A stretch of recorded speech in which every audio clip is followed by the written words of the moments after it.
Sure. So Pete is a Holocaust survivor. He was born in Germany.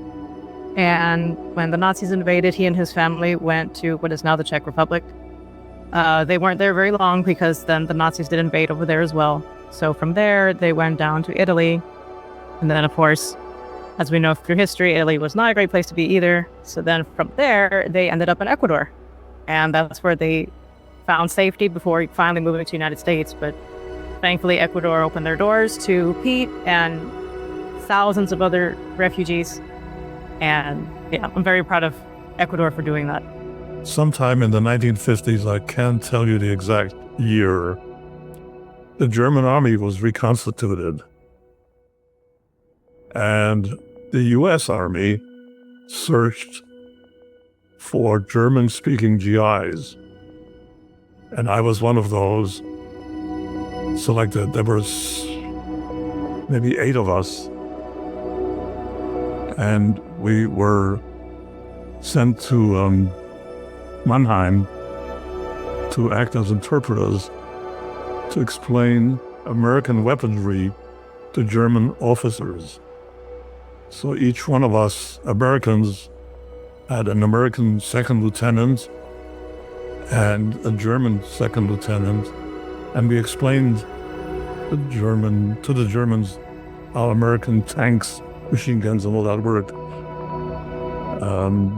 The first day,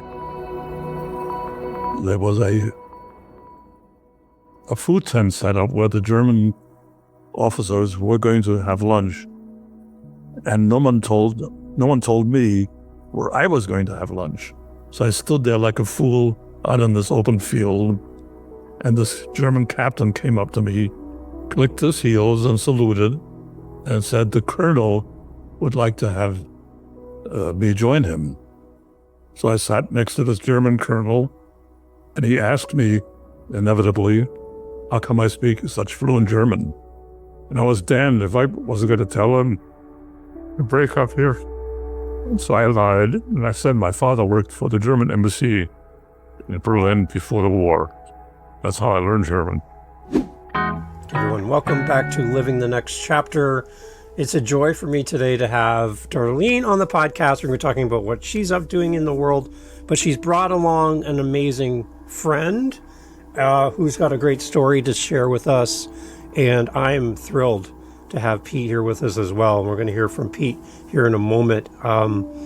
Pete's coming to us with our very rich history and a lot of great things to share with us, and I'm so excited to have Pete here as well. Darlene, as our author on the show, welcome to Living the Next Chapter. Glad to have you here. Thank you for having me. Excellent. Darlene, tell everybody where you are in this big world of ours. So I live in Houston, Texas. I was born and raised here. However, my family is Ecuadorian.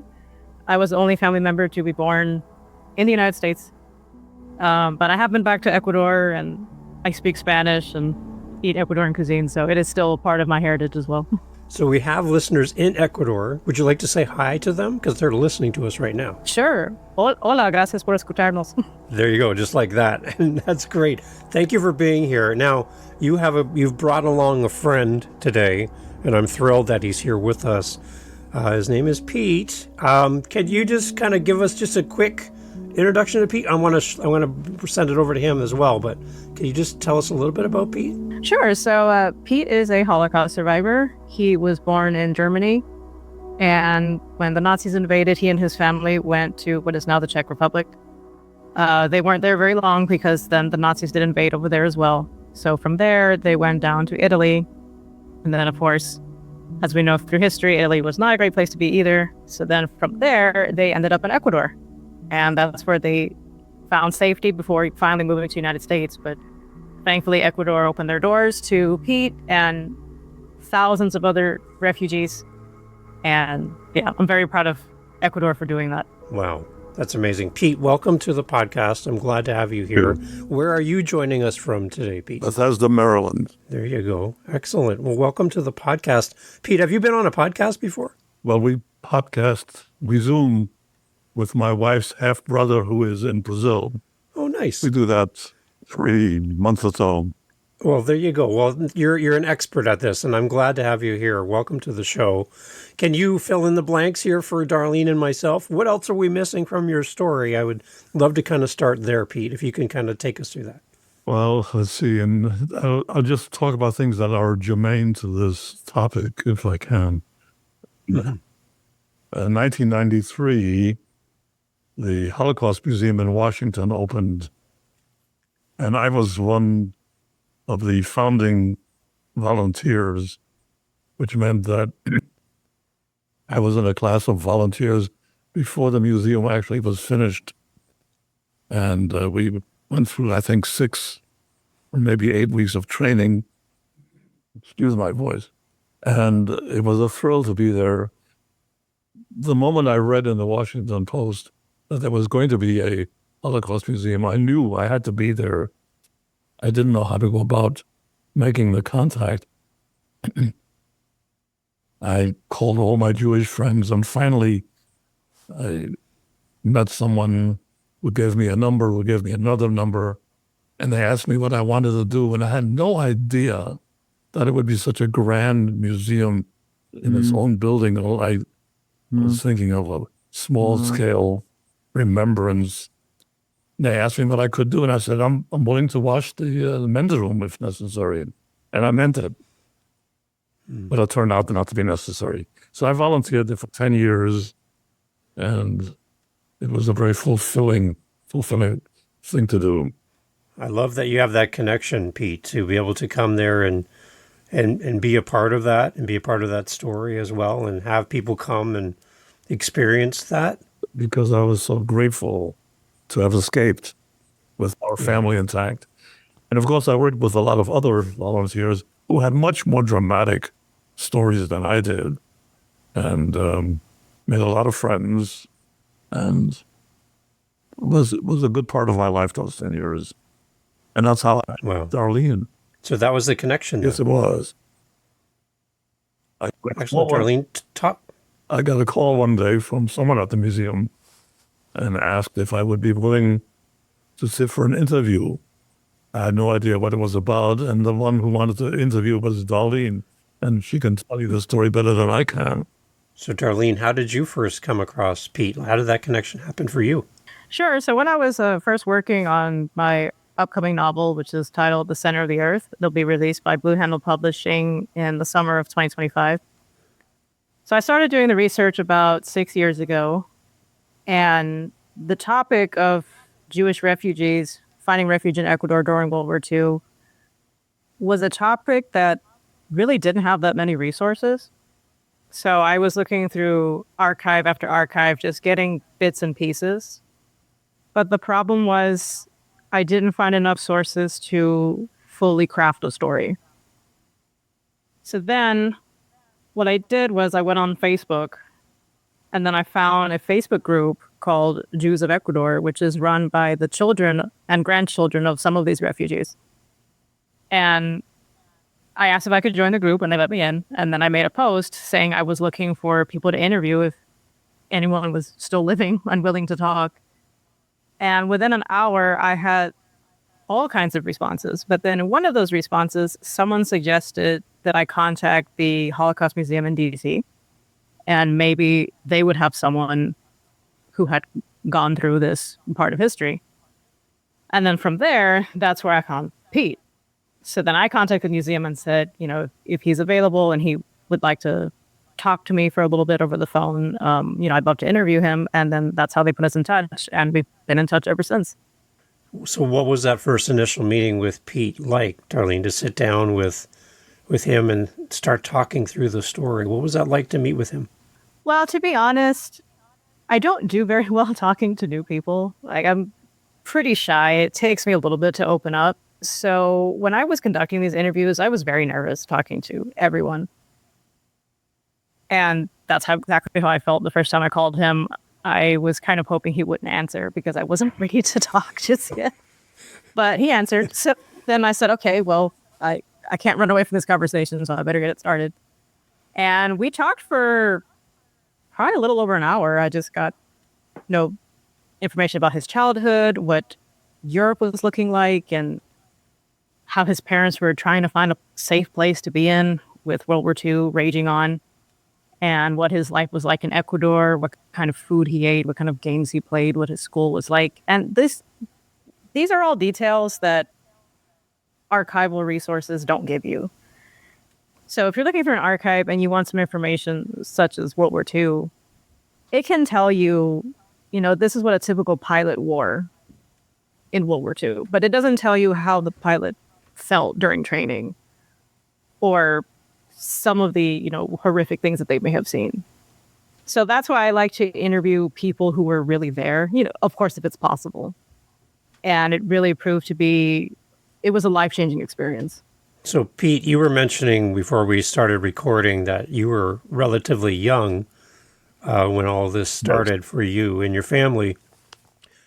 What are your earliest memories of your own personal memories? And I'm also curious to know kind of what your parents told you as you grew up, as you got older and maybe started asking more questions. But what were your early memories of all of this happening for you and your family?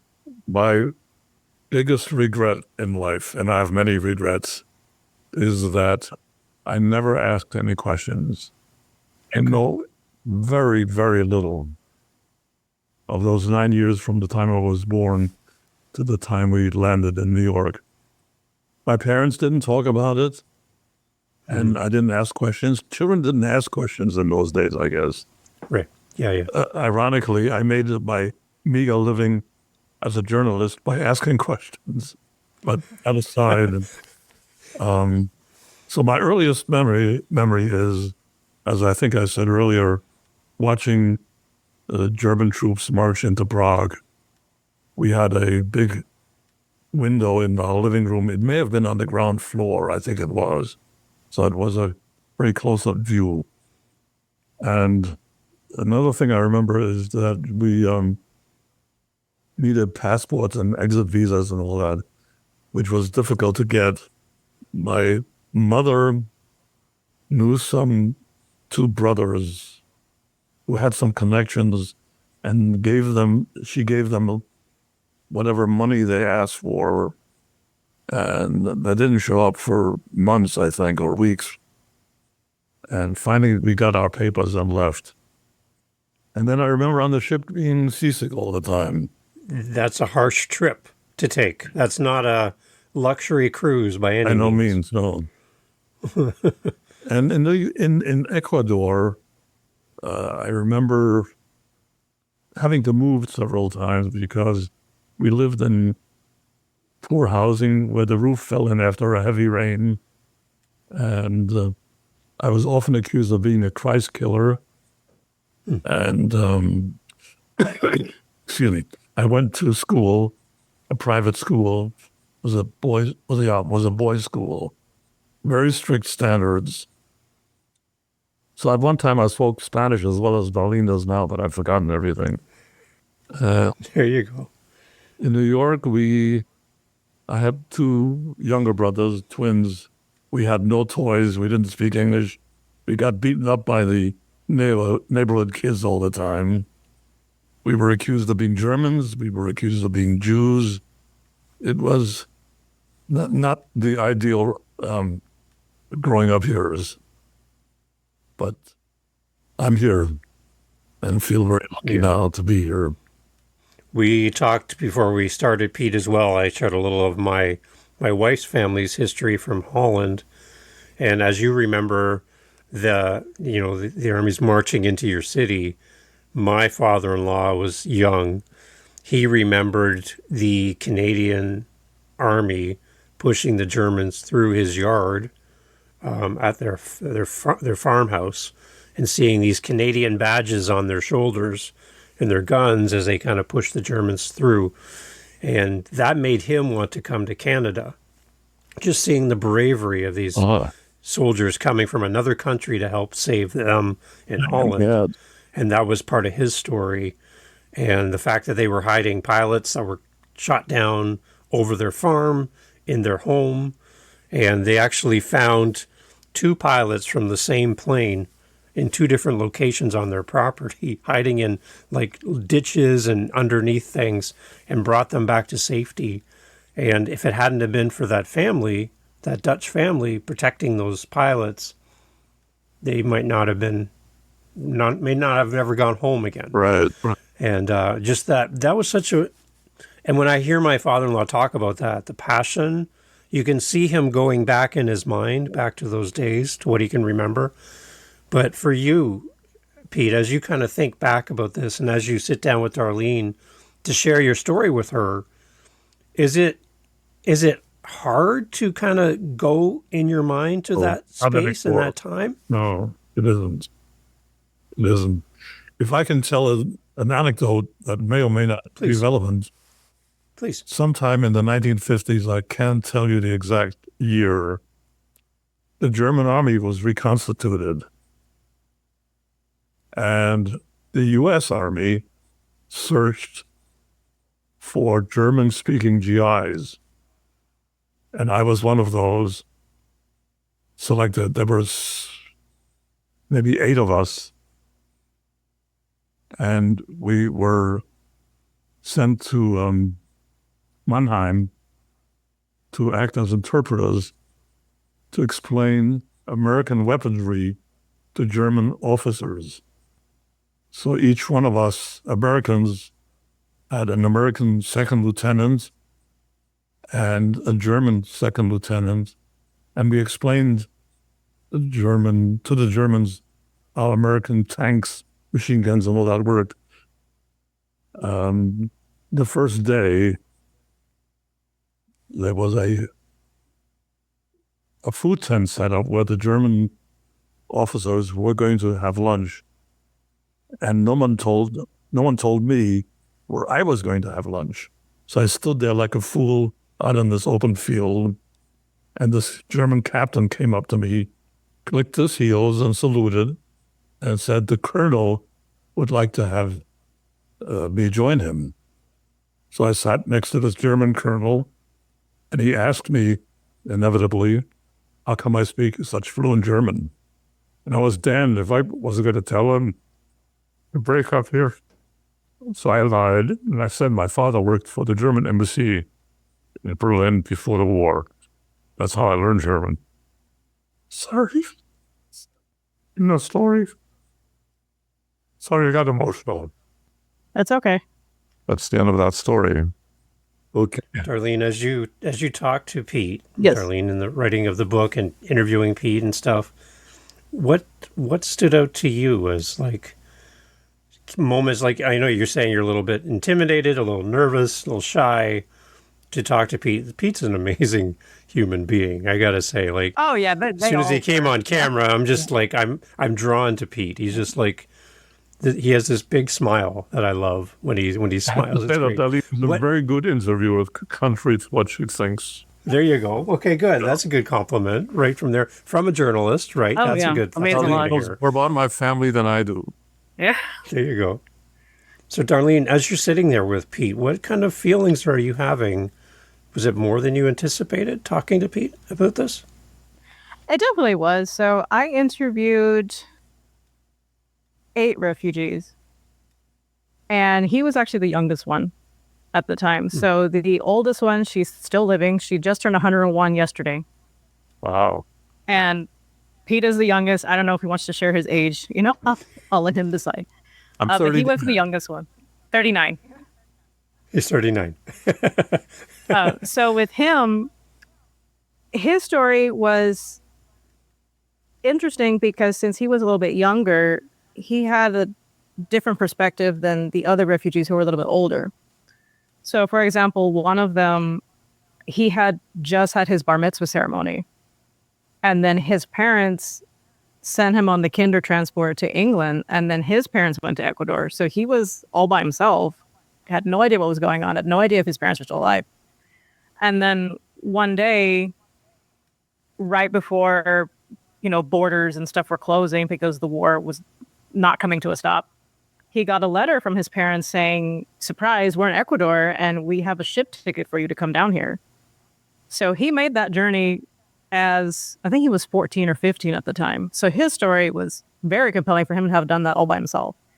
But then with Pete's story, because he was younger, his parents were a little more involved in the story. versus the older ones who had a slight different perspective. So I found that really interesting, that he was about 8 or 9 years old while the other ones were already, middle school age or like early high school kind of age. So that I found that really compelling. Pete, so Pete, I live in Canada. I live in the same area of the world. I've lived here my whole life. I've lived in a peaceful country. I've never experienced having another group of people force me out of where I live, make me leave to go to somewhere else, and then kind of chase me around the world as I'm trying to find my home. I've never experienced anything like this. I would think, like for me, my identity is where I live, what I know, my language, my culture, everything I know is where I am. So how do you keep a sense of identity when you're moving from this country to this country, down to Ecuador, to the U.S.? Like, how does your family keep identity with all of these places you had to go to? Excuse me. We were very proud to be Americans. In fact, my mother was the quintessential chauvinist about America. My parents are no longer alive, of course. Now I envy you for living in Canada. I wish I had lived in Canada, because this country is undergoing a major horror. Mm-hmm. In fact, we have very dear friends in Toronto. We Zoom with them periodically. And the male of the couple is my only surviving male friend. I've either outlived all the others, or other things that occurred that broke up the friendship. It's very lonely. Thank goodness I have a wonderful wife who's sitting to my left. She's my administrative assistant. Well, hello to her off camera. I'm sorry? Hello to her off camera. We're happy that she's here with us too. Hello to you. Hello. I love that. Okay. Well, shall we continue with the questions? Sure. Pete, so what does it mean for you, for Darlene, to include your story in what she's doing? How important is it for you to get your message out through Darlene so that other people can understand a little bit of this history that maybe some people don't really understand in the right way? How important is that for you? It's very thrilling. And I feel very honored. I feel very honored to have Darlene a friend. And she is... Darlene, close your ears. She is a lovely humanitarian and very big-hearted and generous. And she has meant to both my wife and me, she's meant a lot to us. Darlene, I'm looking forward. You can take your hands off your ears now, Darlene. I did. It's very lovely to hear that. And yes, in the process of writing this novel, I was not expecting to form such close friendships to the point where, I would consider Pete and his wife almost like, adoptive grandparents, kind of close relationship. But that, such things happen in the process of writing a novel. Like I have another novel I wrote a couple years back called Summer Camp is Canceled, which is about a Mexican-American boy who has a huge crush on a girl who happens to be deaf. But her crush is the boy who bullies him at school. And he doesn't know if he should tell her the truth or not because he wants her to be happy, but he also wants to be with her, just middle school kind of drama. And in the process of writing that novel, I interviewed about 25 people who are hard of hearing or totally deaf. Oh. And they opened my eyes to things I don't even think about. Like one of them, she told me that she can never go see a new release of a movie in the theater because it's very hard to find a showing with captions. So she told me that she's forced to just wait until it comes out on streaming or DVD because usually the caption showing is during the middle of the week when she's at work and it's at 10 or 11 in the morning when she really can't make it. And then I thought, wow, these are all things that we take for granted. So writing a novel, especially when there's research involved, it really does open your eyes into how other people view the world. I think she may be lucky because the movies are pretty lousy, most of them anyway. Well, that's certainly one way to think about it. Yeah. Wow. So, okay, again, let's go back to the journey itself, Pete. Like, any memories from your background, your history, just about the actual the logistics of actually moving around so much during all this time? Do you remember like the trips? Do you remember you said you were very seasick. What else do you remember about just the getting from this country to this country and all that? What do you remember? Not a heck of a lot, but one of the things I remember is we had a duffel bag. We called it Molly's sack because evidently some woman by the name of Molly gave it to us. It was about at least 5 foot long, and all of our belongings, a family of 5, went into Molly's sack, and we carried that from country to country. Wow. Similar to an army duffel bag, only much, much, much, much bigger. Did I mention that I was drafted, that I went to the army and was sent to Germany? You mentioned going back to Germany, and yeah, a little bit about that, but tell us more about the drafting to go back. Well, I actually wasn't drafted. I knew I was going to be drafted.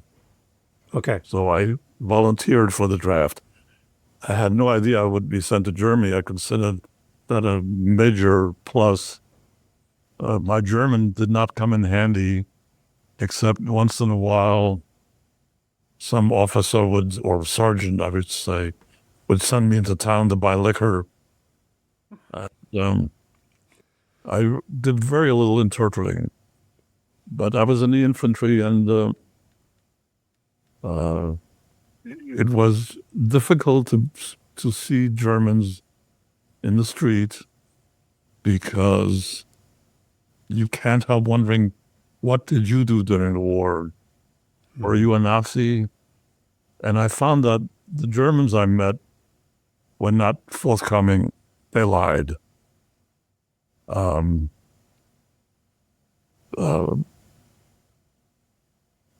But ironically, I fell in love with a German girl, a Gentile girl. She was blonde. I have a weakness for blondes. And got engaged. My parents were not thrilled. My mother was so upset she threatened to commit suicide. And my father, a very wise man, sat me down and talked me out of it, which is what I did. Coincidentally, the girl's mother was Hitler's graphologist. What do you call that? Handwriting expert, analyst. And she didn't want her daughter to marry me any more than my parents wanted me to marry her. So it was a fiasco. Oh, thank goodness. There you go. It has a happy ending. There you go. Wow. Darlene, what else are you excited about for this book, for the reader that's going to pick up a copy of this book when it comes out? What is your big hope for anybody that reads this book? Well, the main mission of the book, I would say, is to basically show the world that while we as human beings have our differences, we all just really want to live normal lives. And there's really no reason to hate each other.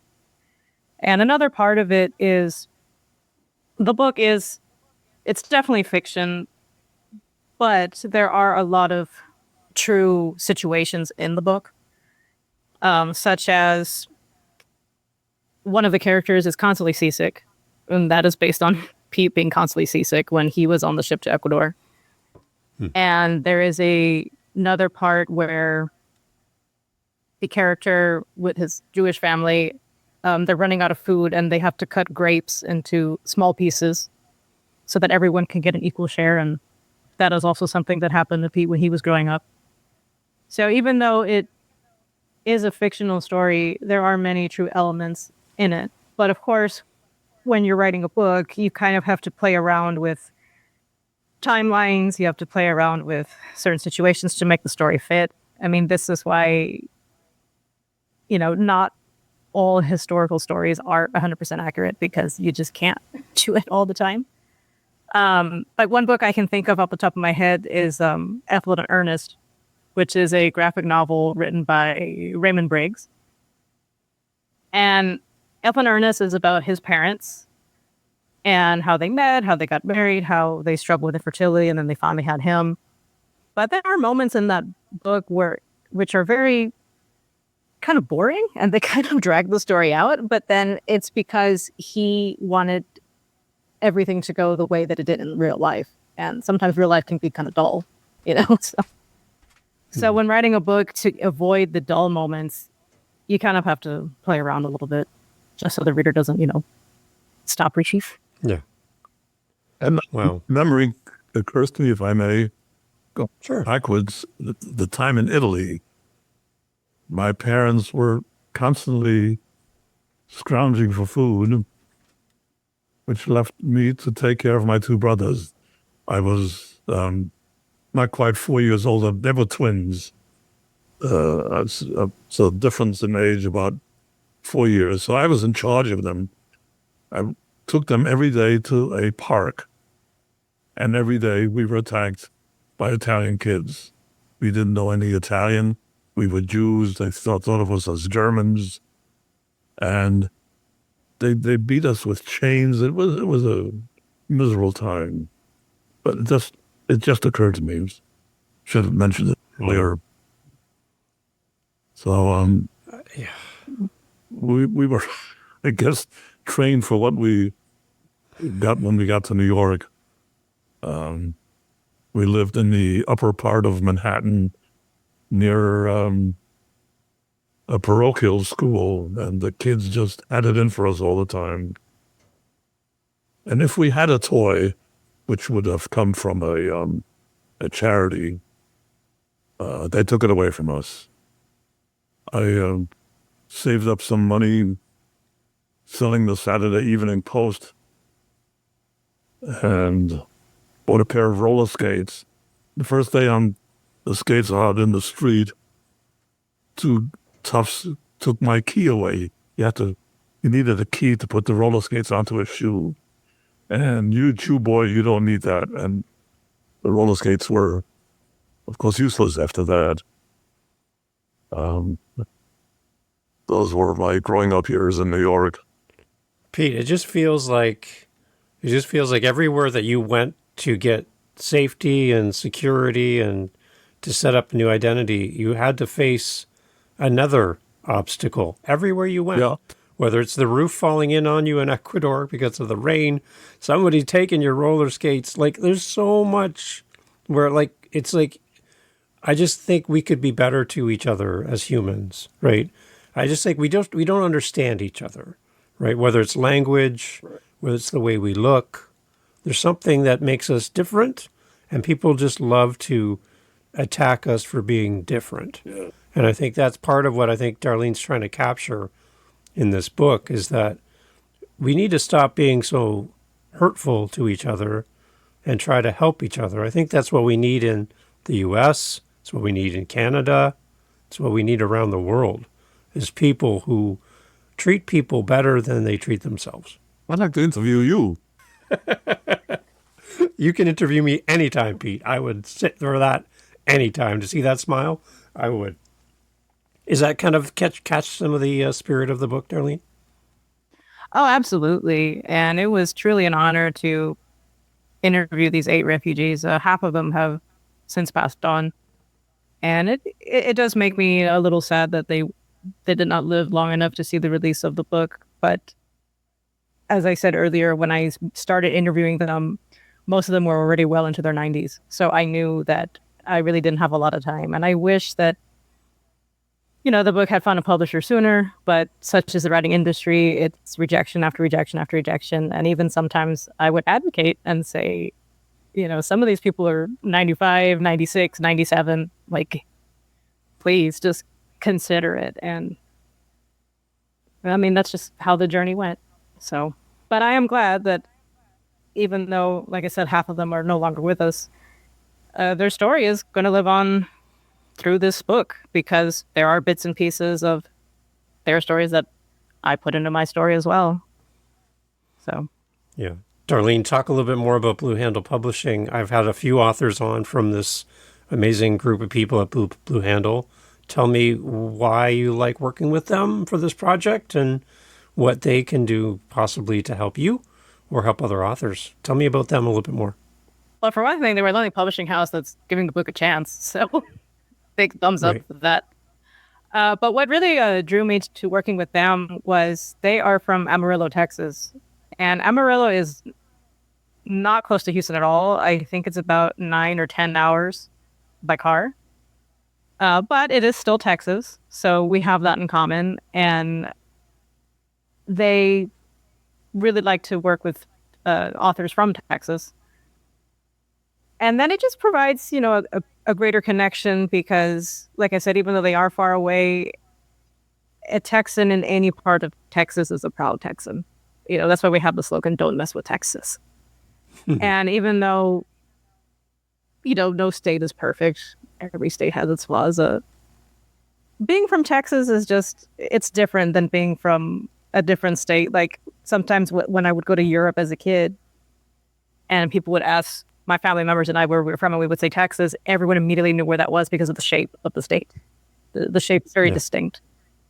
So that's what drew me to them. And I am very grateful that they are taking a chance with my work. That's good. Awesome. Pete, before we leave, first of all, I want to just say thank you for making time to come and be a part of this conversation and to know that your story lives on in Darlene's book. I just love this connection to have the two of you together with me at the same time. This is great. It's my pleasure. It's amazing to have you here. For those, Pete, that would like to come and see this this place that you were talking about that you got to volunteer at and everything for the Holocaust Museum, could you tell them a little bit more about that location and what they're going to see and experience when they come to this place? The museum itself? Yeah. It's incredibly well done. Incidentally, the man who designed it was born in the same city as I was, Essen, Germany. I can't remember his name, but he's no longer alive. I only met him once. He had severe Parkinson's by the time I met him. The museum has, excuse me, it's on 14th Street. It's within walking distance of all the major attractions of Washington. It has 4 stories. You enter one of 3 elevators and you go up to the 4th floor, and the exhibits tell the story of the Holocaust in very graphic terms, photographs, films, voices of survivors. There are models of the crematoria. There are some exhibits. Mind you, I haven't been there in more than 10 years. They may have changed, but there were exhibits showing some of the medical experiments the Nazis carried out, which are behind 3-foot-high concrete walls, so that little kids can't see it. Cattle. What, love? The cattle. Oh, there's a cattle car, which is on loan from Poland, and in the 10 years I was there, I never walked through that cattle car. Couldn't do it. And the first few times I was there, the first few weeks, was very emotional, and people got very emotional. Part of the training was from a psychiatrist, by the way, how to deal with visitors who are overcome. There's an exhibit also of the bunks in Auschwitz where the prisoners slept, jammed in like sardines or worse. There are other souvenirs. It's quite an experience to walk through there. It's extremely well done, I think. There's also a part which again may not exist anymore, called a Daniel story, which is designed for little kids. Not little kids, but the audience that Darlene is addressing in her book, which tells the story of the Holocaust in the eyes of a young boy named Daniel. Also very well done. It's and they've had millions of visitors, which they never expected. I never expected it to be that popular, and I'm so glad that it is. Occasionally, there are exhibits about other atrocities, if you will. What happened in? I can't remember the. There's one, I don't know if it's still ongoing at the moment, but last year when I was in DC, my husband and I visited, and they had an exhibit about the Syrian war. Right. And it mostly was about how it's affecting the children of Syria. That kind of exhibit is separate from the actual Holocaust, yes. So the museum goes out of its way to point out that the Holocaust was not the only Holocaust. There are Holocausts going on even as we speak. Right. In Gaza, for instance. One thing I would like to mention before we sign off is sure. The United States Holocaust Museum in DC was a tremendous help with my research. And even though when people visit, usually they stay in the exhibit area, which is the first 4 floors. The library, I believe, is located on the 5th floor. And you do need an appointment to go visit, which is what I did when I first started my research. But I could not believe how incredible the archivists were in this library. They helped me figure out how to view a microfilm because I had heard of microfilms, but I didn't know how that worked. And they showed me how to use it. And there was one piece of, it was the private files of a man who had gone to Ecuador as a young adult, probably 17, 18 years old. And he, for whatever reason, wrote diary entries and had saved newspapers from Ecuador and from Germany. And he had donated everything to the museum after his death. And the museum had not archived these pieces of information yet. But when I was there, one of the archivists, he said, let me do it for you real quick. Give me 30 minutes. And then he went through all these resources and put them on a flash drive for me to take back home to Houston. And he just said, think of it as a late Christmas gift. And I'm so grateful that he did that for me. His name was Livu. I don't remember his last name at the moment, but if you're listening, Livu, I am so grateful for how you really went out of your way to help me. So I am so grateful for all the archivists that I came across during this research. Wow. I wish I were as articulate as Darlene is. I speak well without a drink, and I don't have a drink. Again, I'm so thrilled, Pete, to have time with you. Very nice to be Thank you for sharing your message with us and to hear your voice. Again, I love your smile. When you smile, Pete, it makes me so happy. So thank you for being a part of this. Thank you. For your lovely wife in the background there supporting you and cheering you on. Thank you to her as well. Darlene, any last little message that you have for Pete here as we're wrapping up? Sure. I just wanted to tell you, thank you so much for being willing to talk to me and for forming such a great relationship after the book has been written and it's on its way to being published next year. I'm so excited that you were part of it. It's my pleasure. And I'm still alive next year. No, well, knock on wood. So there we go. You did a terrific job, and you too, Darlene.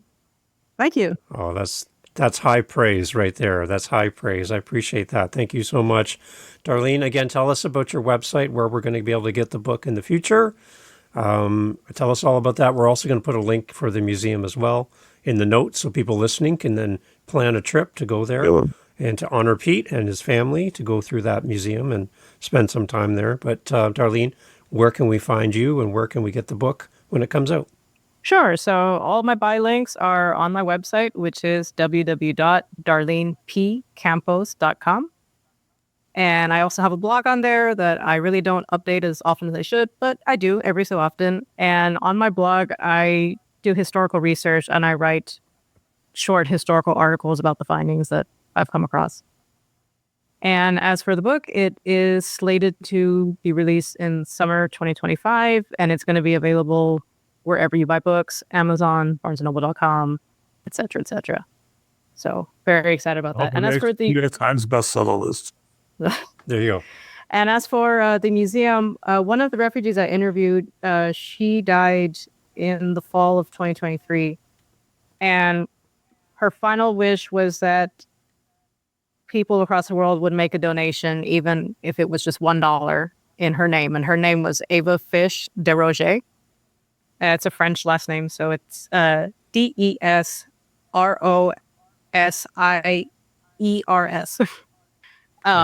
But yeah, if you can spare just $1 or $2 in her name, I know it would make her very, very happy.